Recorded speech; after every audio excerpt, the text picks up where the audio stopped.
श्रीगणनायकाष्टकस्तोत्रम् एकदन्तं महाकायं तप्तकाञ्चनसन्निभं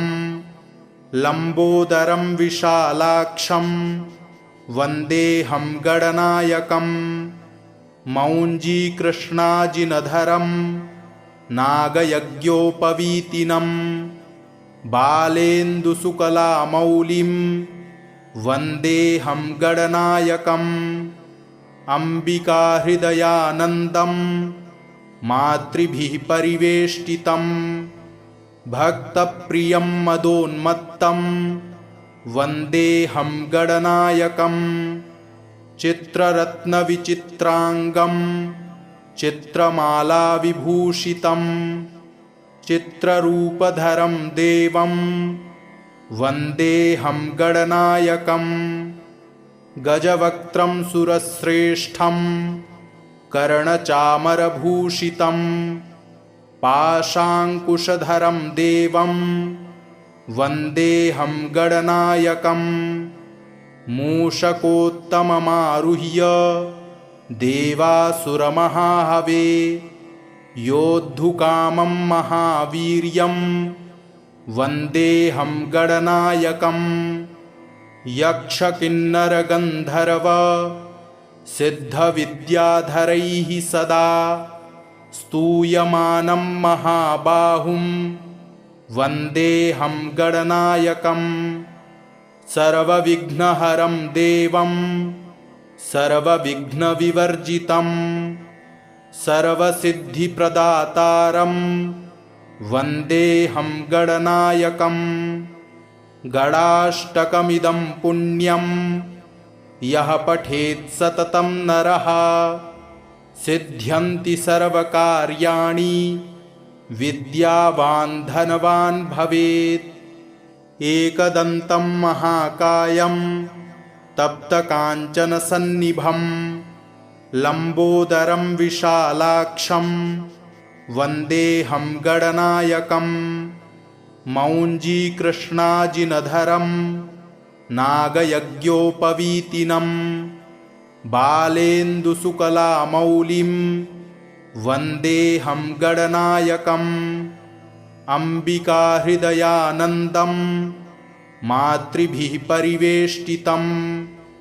भक्तप्रियं मदोन्मत्तं वन्देऽहं गणनायकम् चित्ररत्नविचित्राङ्गं चित्रमालाविभूषितं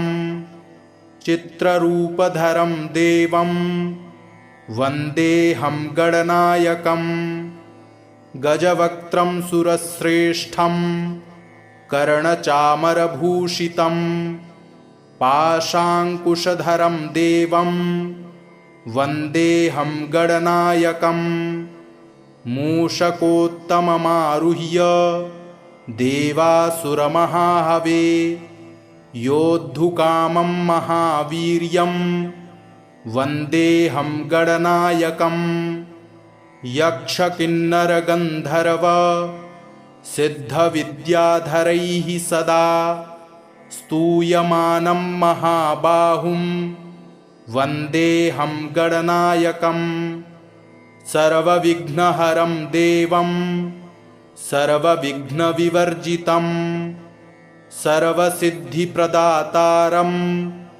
वन्देऽहं गणनायकम् गणाष्टकमिदं पुण्यं यः पठेत् सततं नरः सिद्ध्यन्ति सर्वकार्याणि विद्यावान् धनवान् भवेत् एकदन्तं महाकायं तप्तकाञ्चनसन्निभं लम्बोदरं विशालाक्षं वन्देऽहं गणनायकम् मौञ्जीकृष्णाजिनधरं नागयज्ञोपवीतिनं बालेन्दुसुकलामौलिं वन्देऽहं गणनायकम् अम्बिकाहृदयानन्दं मातृभिः परिवेष्टितं भक्तप्रियं मदोन्मत्तं वन्देऽहं गणनायकम् चित्ररत्नविचित्राङ्गं चित्रमालाविभूषितं चित्ररूपधरं देवं वन्देऽहं गणनायकम् गजवक्त्रं सुरश्रेष्ठं कर्णचामरभूषितं पाशाङ्कुशधरं देवं वन्देऽहं गणनायकम् मूषकोत्तममारुह्य देवासुरमहाहवे योद्धुकामं महावीर्यं वन्देऽहं गणनायकम् यक्षकिन्नरगन्धर्व सिद्धविद्याधरैः सदा स्तूयमानं महाबाहुं वन्देऽहं गणनायकम् सर्वविघ्नहरं देवं सर्वविघ्नविवर्जितं सर्वसिद्धिप्रदातारं वन्देऽहं गणनायकम् गणाष्टकमिदं पुण्यं यः पठेत् सततं नरः सिद्ध्यन्ति सर्वकार्याणि विद्यावान् धनवान् भवेत् एकदन्तं महाकायं तप्तकाञ्चनसन्निभं लम्बोदरं विशालाक्षं वन्देऽहं गणनायकम् मौञ्जीकृष्णाजिनधरं नागयज्ञोपवीतिनं बालेन्दुसुकलामौलिं वन्देऽहं गणनायकम् अम्बिकाहृदयानन्दं मातृभिः परिवेष्टितं भक्तप्रियं मदोन्मत्तं वन्देऽहं गणनायकम् चित्ररत्नविचित्राङ्गं चित्रमालाविभूषितं चित्ररूपधरं देवं वन्देऽहं गणनायकम् गजवक्त्रं सुरश्रेष्ठं कर्णचामरभूषितं पाशाङ्कुशधरं देवं वन्देऽहं गणनायकम् मूषकोत्तममारुह्य देवासुरमहाहवे योद्धुकामं महावीर्यं वन्देऽहं गणनायकम् यक्षकिन्नरगन्धर्व सिद्धविद्याधरैः सदा स्तूयमानं महाबाहुं वन्देऽहं गणनायकम् सर्वविघ्नहरं देवं सर्वविघ्नविवर्जितं सर्वसिद्धिप्रदातारं वन्देऽहं गणनायकम् गणाष्टकमिदं पुण्यं यः पठेत् सततं नरः सिद्ध्यन्ति सर्वकार्याणि विद्यावान् धनवान् भवेत् एकदन्तं महाकायं तप्तकाञ्चनसन्निभं लम्बोदरं विशालाक्षं वन्देऽहं गणनायकम् मौञ्जीकृष्णाजिनधरं नागयज्ञोपवीतिनं बालेन्दुसुकलामौलिं वन्देऽहं गणनायकम् अम्बिकाहृदयानन्दं मातृभिः परिवेष्टितं भक्तप्रियं मदोन्मत्तं वन्देऽहं गणनायकम् चित्ररत्नविचित्राङ्गं चित्रमालाविभूषितं चित्ररूपधरं देवं वन्देऽहं गणनायकम् गजवक्त्रं सुरश्रेष्ठं कर्णचामरभूषितं पाशाङ्कुशधरं देवं वन्देऽहं गणनायकम् मूषकोत्तममारुह्य देवासुरमहाहवे योद्धुकामं महावीर्यं वन्देऽहं गणनायकम् यक्षकिन्नरगन्धर्व सिद्धविद्याधरैः सदा स्तूयमानं महाबाहुं वन्देऽहं गणनायकं सर्वविघ्नहरं देवं सर्वविघ्नविवर्जितं सर्वसिद्धिप्रदातारं वन्देऽहं गणनायकं गणाष्टकमिदं पुण्यं यः पठेत् सततं नरः सिद्ध्यन्ति सर्वकार्याणि विद्यावान् धनवान् भवेत्। एकदन्तं महाकायं तप्तकाञ्चनसन्निभं लम्बोदरं विशालाक्षं वन्देऽहं गणनायकं मौञ्जीकृष्णाजिनधरं नागयज्ञोपवीतिनं बालेन्दुसुकलामौलिं वन्देऽहं गणनायकम् अम्बिकाहृदयानन्दं मातृभिः परिवेष्टितं भक्तप्रियं मदोन्मत्तं वन्देऽहं गणनायकं चित्ररत्नविचित्राङ्गं चित्रमालाविभूषितं चित्ररूपधरं देवं वन्देऽहं गणनायकं गजवक्त्रं सुरश्रेष्ठं कर्णचामरभूषितं पाशाङ्कुशधरं देवं वन्देऽहं गणनायकं मूषकोत्तममारुह्य देवासुरमहाहवे योद्धुकामं महावीर्यं वन्देऽहं गणनायकं यक्षकिन्नरगन्धर्व सिद्धविद्याधरैः सदा स्तूयमानं महाबाहुं वन्देऽहं गणनायकं सर्वविघ्नहरं देवं सर्वविघ्नविवर्जितं सर्वसिद्धिप्रदातारं वन्देऽहं गणनायकं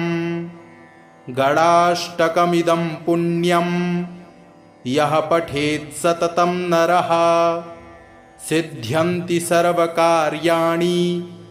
विद्यावान् धनवान् भवेत्। एकदन्तं महाकायं तप्तकाञ्चनसन्निभं लम्बोदरं विशालाक्षं वन्देऽहं गणनायकं मौञ्जीकृष्णाजिनधरं नागयज्ञोपवीतिनं बालेन्दुसुकलामौलिं वन्देऽहं गणनायकम् अम्बिकाहृदयानन्दं मातृभिः परिवेष्टितं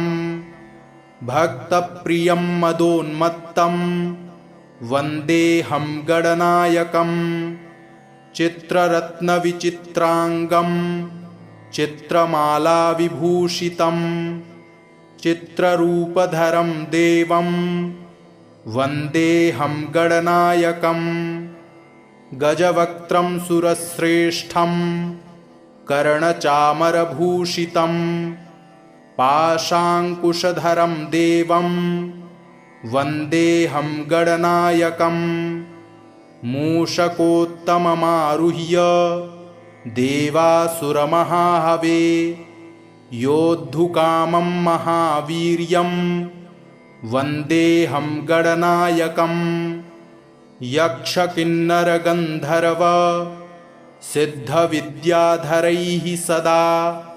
स्तूयमानं महाबाहुं वन्देऽहं गणनायकं सर्वविघ्नहरं देवं सर्वविघ्नविवर्जितं सर्वसिद्धिप्रदातारं वन्देऽहं गणनायकं गणाष्टकमिदं पुण्यं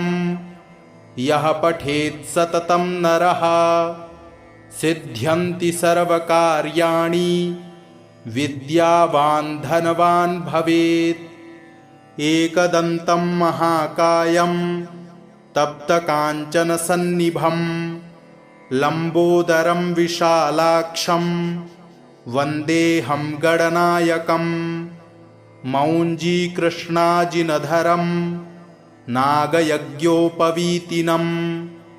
बालेन्दुशुकलामौलिं वन्देऽहं गणनायकम् अम्बिकाहृदयानन्दं मातृभिः परिवेष्टितं भक्तप्रियं मदोन्मत्तं वन्देऽहं गणनायकं चित्ररत्नविचित्राङ्गं चित्रमालाविभूषितं चित्ररूपधरं देवं वन्देऽहं गणनायकम् गजवक्त्रं सुरश्रेष्ठं कर्णचामरभूषितं पाशाङ्कुशधरं देवं वन्देऽहं गणनायकं मूषकोत्तममारुह्य देवासुरमहाहवे योद्धुकामं महावीर्यं वन्देऽहं गणनायकम् यक्षकिन्नरगन्धर्व सिद्धविद्याधरैः सदा स्तूयमानं महाबाहुं वन्देऽहं गणनायकं सर्वविघ्नहरं देवं सर्वविघ्नविवर्जितं सर्वसिद्धिप्रदातारं वन्देऽहं गणनायकम् गणाष्टकमिदं पुण्यं यः पठेत् सततं नरः सिद्ध्यन्ति सर्वकार्याणि विद्यावान् धनवान् भवेत् एकदन्तं महाकायं तप्तकाञ्चनसन्निभं लम्बोदरं विशालाक्षं वन्देऽहं गणनायकम् मौञ्जीकृष्णाजिनधरं नागयज्ञोपवीतिनं बालेन्दुशुकलामौलिं वन्देऽहं गणनायकम् अम्बिकाहृदयानन्दं मातृभिः परिवेष्टितं भक्तप्रियं मदोन्मत्तं वन्देऽहं गणनायकम् चित्ररत्नविचित्राङ्गं चित्रमालाविभूषितं चित्ररूपधरं देवं वन्देऽहं गणनायकं गजवक्त्रं सुरश्रेष्ठं कर्णचामरभूषितं पाशाङ्कुशधरं देवं वन्देऽहं गणनायकम् मूषकोत्तममारुह्य देवासुरमहाहवे योद्धुकामं महावीर्यं वन्देऽहं गणनायकम् यक्षकिन्नरगन्धर्व सिद्धविद्याधरैः सदा स्तूयमानं महाबाहुं वन्देऽहं गणनायकम् सर्वविघ्नहरं देवं सर्वविघ्नविवर्जितं सर्वसिद्धिप्रदातारं वन्देऽहं गणनायकम् गणाष्टकमिदं पुण्यं यः पठेत् सततं नरः सिद्ध्यन्ति सर्वकार्याणि विद्यावान् धनवान् भवेत् एकदन्तं महाकायं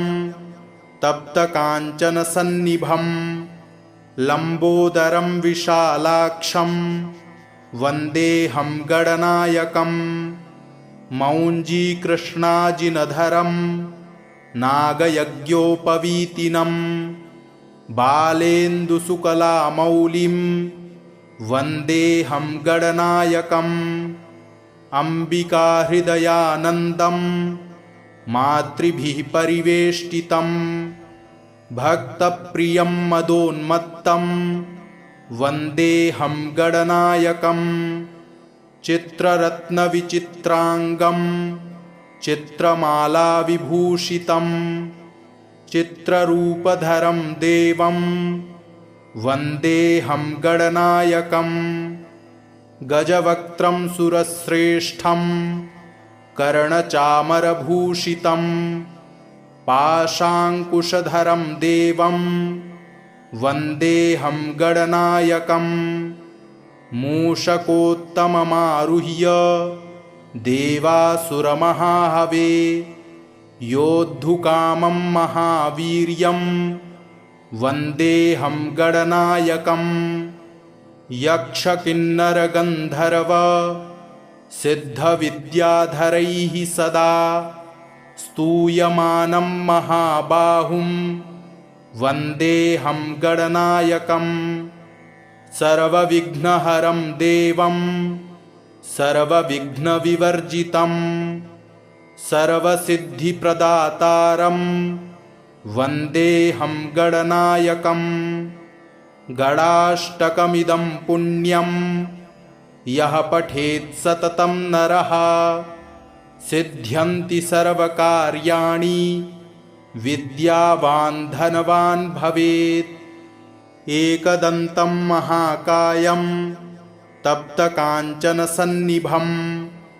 लम्बोदरं विशालाक्षं वन्देऽहं गणनायकं मौञ्जीकृष्णाजिनधरं नागयज्ञोपवीतिनं बालेन्दुसुकलामौलिं वन्देऽहं गणनायकम् अम्बिकाहृदयानन्दं मातृभिः परिवेष्टितं भक्तप्रियं मदोन्मत्तं वन्देऽहं गणनायकं चित्ररत्नविचित्राङ्गं चित्रमालाविभूषितं चित्ररूपधरं देवं वन्देऽहं गणनायकं गजवक्त्रं सुरश्रेष्ठं कर्णचामरभूषितं पाशाङ्कुशधरं देवं वन्देऽहं गणनायकं मूषकोत्तममारुह्य देवासुरमहाहवे योद्धुकामं महावीर्यं वन्देऽहं गणनायकं यक्षकिन्नरगन्धर्व सिद्धविद्याधरैः सदा स्तूयमानं महाबाहुं वन्देऽहं गणनायकं सर्वविघ्नहरं देवं सर्वविघ्नविवर्जितं सर्वसिद्धिप्रदातारं वन्देऽहं गणनायकं गणाष्टकमिदं पुण्यं यः पठेत् सततं नरः सिद्ध्यन्ति सर्वकार्याणि विद्यावान् धनवान् भवेत् एकदन्तं महाकायं तप्तकाञ्चनसन्निभं लम्बोदरं विशालाक्षं वन्देऽहं गणनायकं मौञ्जीकृष्णाजिनधरं नागयज्ञोपवीतिनं बालेन्दुसुकलामौलिं वन्देऽहं गणनायकम् अम्बिकाहृदयानन्दं मातृभिः परिवेष्टितं भक्तप्रियं मदोन्मत्तं वन्देऽहं गणनायकं चित्ररत्नविचित्राङ्गं चित्रमालाविभूषितं चित्ररूपधरं देवं वन्देऽहं गणनायकं गजवक्त्रं सुरश्रेष्ठं कर्णचामरभूषितं पाशाङ्कुशधरं देवं वन्देऽहं गणनायकं मूषकोत्तममारुह्य देवासुरमहाहवे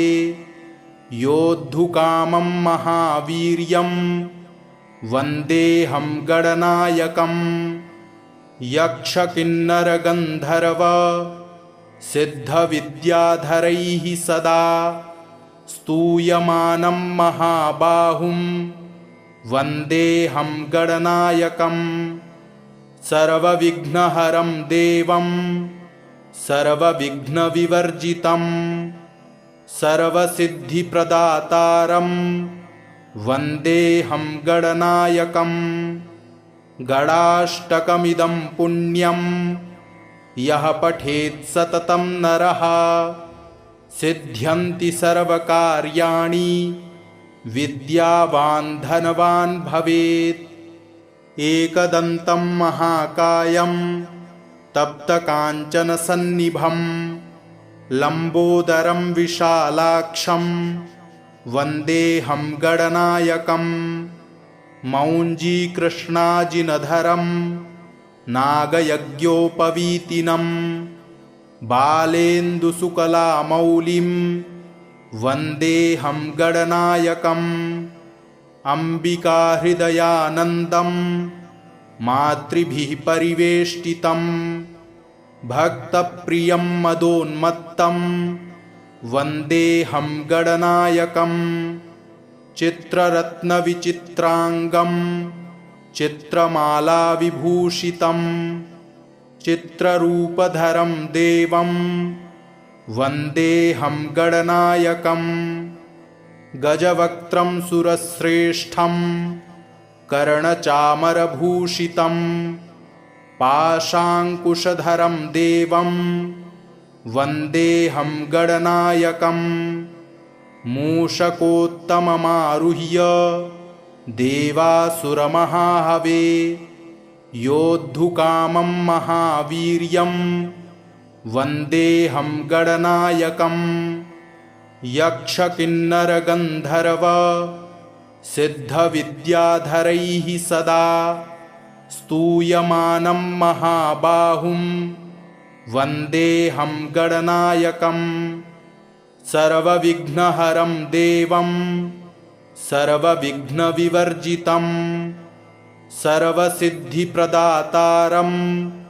वन्देऽहं गणनायकम्। गणाष्टकमिदं पुण्यं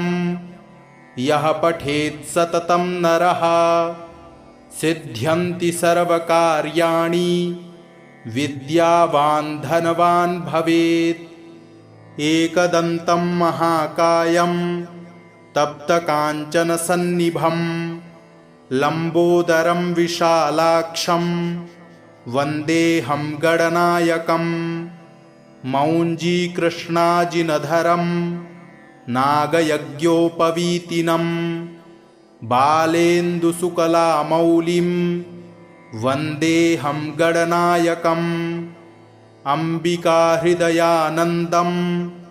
मातृभिः परिवेष्टितं भक्तप्रियं मदोन्मत्तं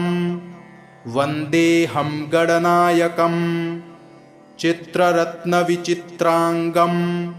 चित्रमालाविभूषितं चित्ररूपधरं देवं वन्देऽहं गणनायकम्। गजवक्त्रं सुरश्रेष्ठं कर्णचामरभूषितं पाशाङ्कुशधरं देवं वन्देऽहं गणनायकम्। मूषकोत्तममारुह्य देवासुरमहाहवे योद्धुकामं महावीर्यं वन्देऽहं गणनायकम्। यक्षकिन्नरगन्धर्व सिद्धविद्याधरैः सदा स्तूयमानं महाबाहुं वन्देऽहं गणनायकम्। सर्वविघ्नहरं देवं सर्वविघ्नविवर्जितं सर्वसिद्धिप्रदातारं वन्देऽहं गणनायकम्।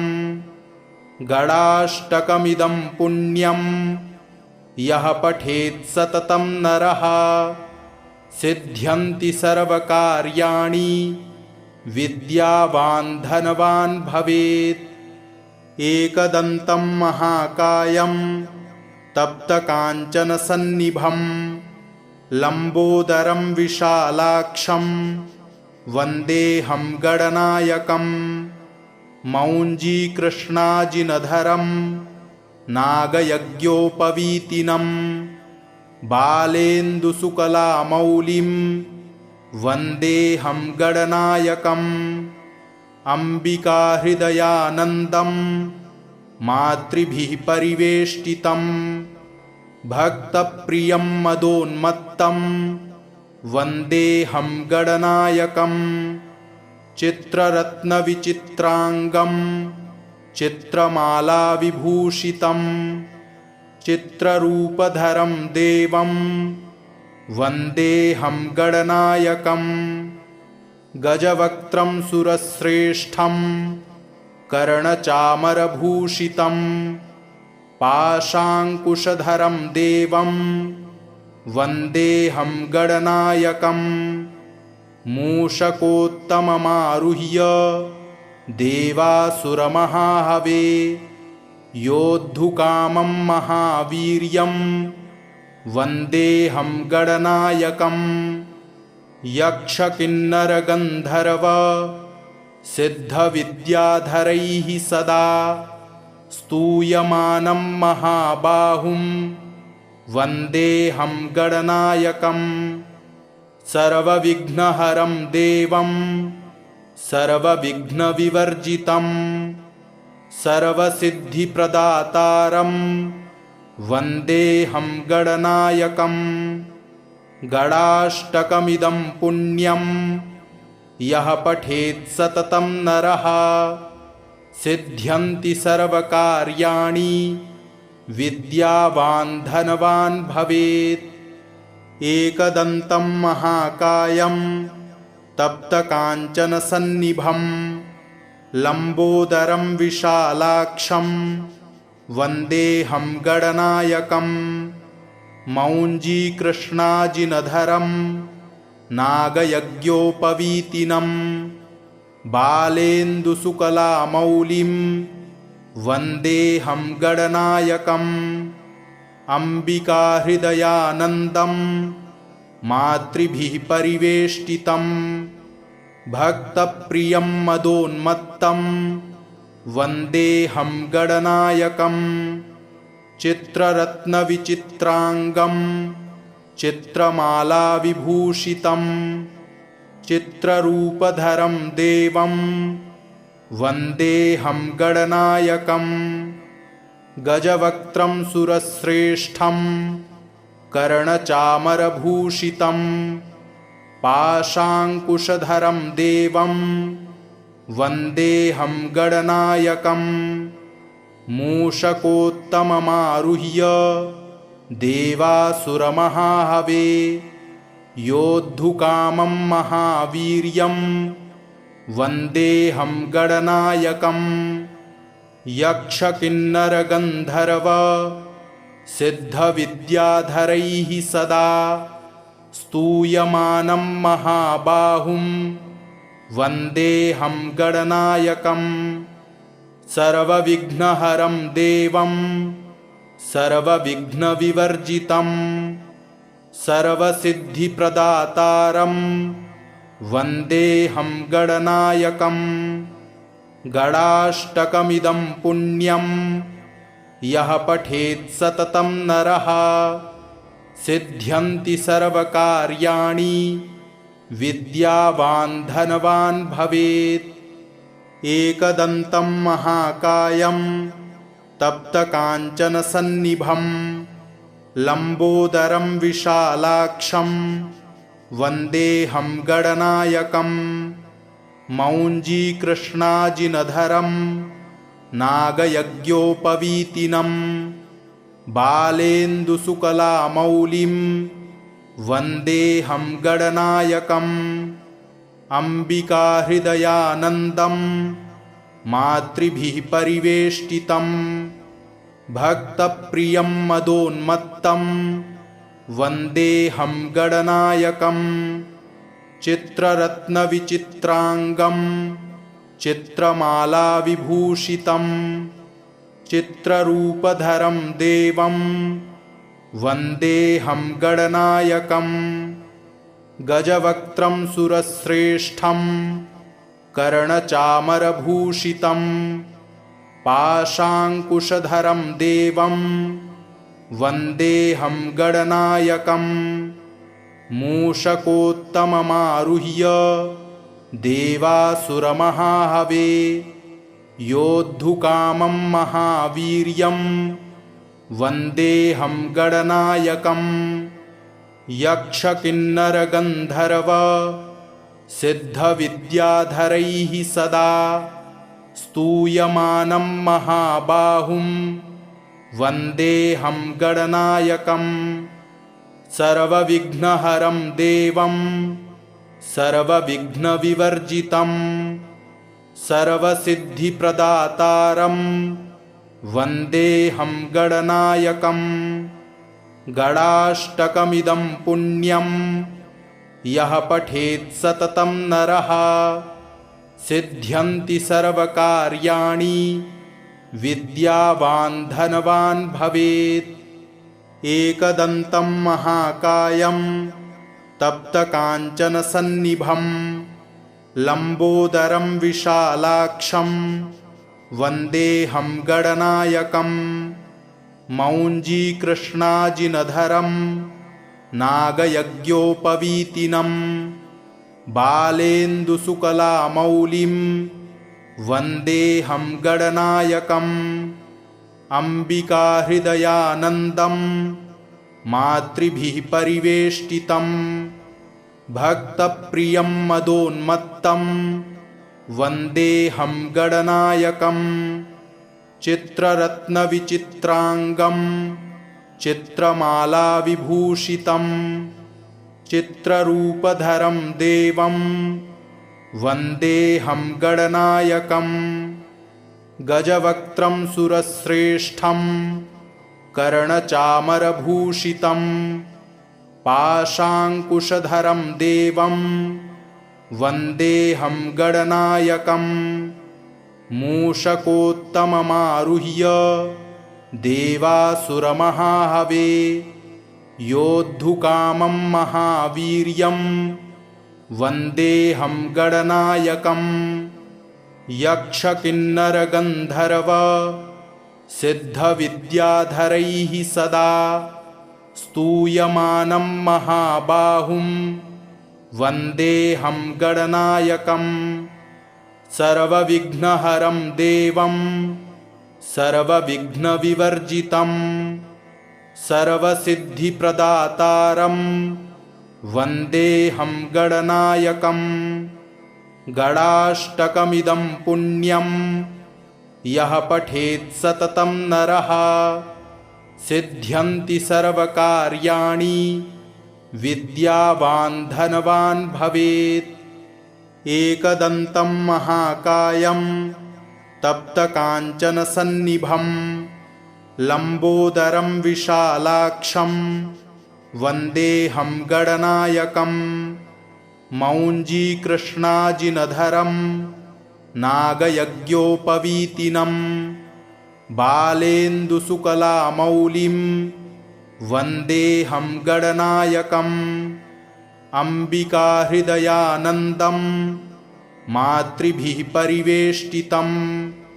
भक्तप्रियं मदोन्मत्तं वन्देऽहं गणनायकं चित्ररत्नविचित्राङ्गं चित्रमालाविभूषितं चित्ररूपधरं देवं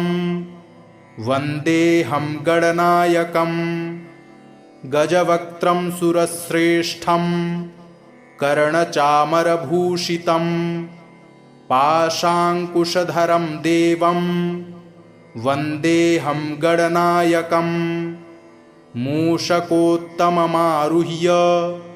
देवासुरमहाहवे योद्धुकामं महावीर्यं वन्देऽहं गणनायकं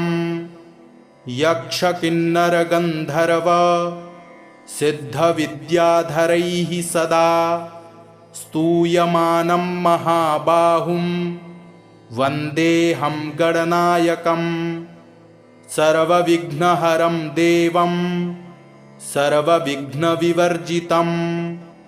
सर्वसिद्धिप्रदातारं वन्देऽहं गणनायकम् गणाष्टकमिदं पुण्यं यः पठेत् सततं नरः सिद्ध्यन्ति सर्वकार्याणि विद्यावान् धनवान् भवेत्। एकदन्तं महाकायं तप्तकाञ्चनसन्निभं लम्बोदरं विशालाक्षं वन्देऽहं गणनायकम् मौञ्जीकृष्णाजिनधरं नागयज्ञोपवीतिनं बालेन्दुसुकलामौलिं वन्देऽहं गणनायकम् अम्बिकाहृदयानन्दं मातृभिः परिवेष्टितं भक्तप्रियं मदोन्मत्तं वन्देऽहं गणनायकम् चित्ररत्नविचित्राङ्गं चित्रमालाविभूषितं चित्ररूपधरं देवं वन्देऽहं गणनायकम् गजवक्त्रं सुरश्रेष्ठं कर्णचामरभूषितं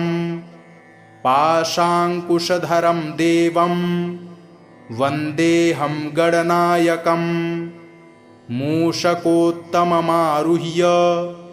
देवासुरमहाहवे योद्धुकामं महावीर्यं वन्देऽहं गणनायकम् यक्षकिन्नरगन्धर्व सिद्धविद्याधरैः सदा स्तूयमानं महाबाहुं वन्देऽहं गणनायकम् सर्वविघ्नहरं देवं सर्वविघ्नविवर्जितं सर्वसिद्धिप्रदातारं वन्देऽहं गणनायकम् गणाष्टकमिदं पुण्यं यः पठेत् सततं नरः सिद्ध्यन्ति सर्वकार्याणि विद्यावान् धनवान् भवेत्। एकदन्तं महाकायं तप्तकाञ्चनसन्निभं लम्बोदरं विशालाक्षं वन्देऽहं गणनायकम् मौञ्जीकृष्णाजिनधरं नागयज्ञोपवीतिनं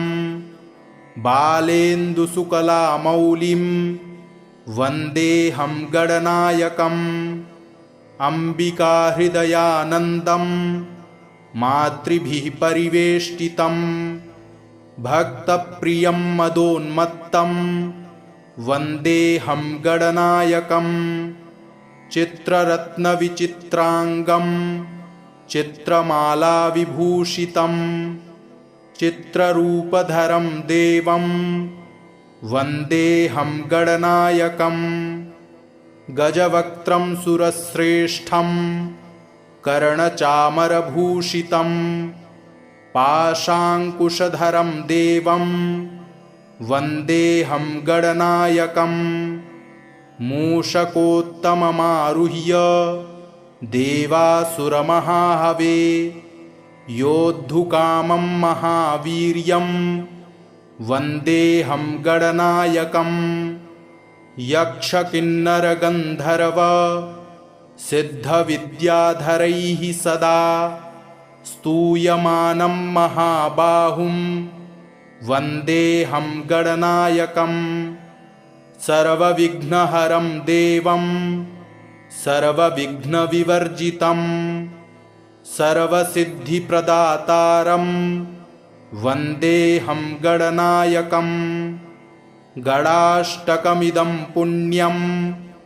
यः पठेत् सततं नरः सिद्ध्यन्ति सर्वकार्याणि विद्यावान् धनवान् भवेत्। इति श्री गणनायकाष्टकस्तोत्रं सम्पूर्णम्।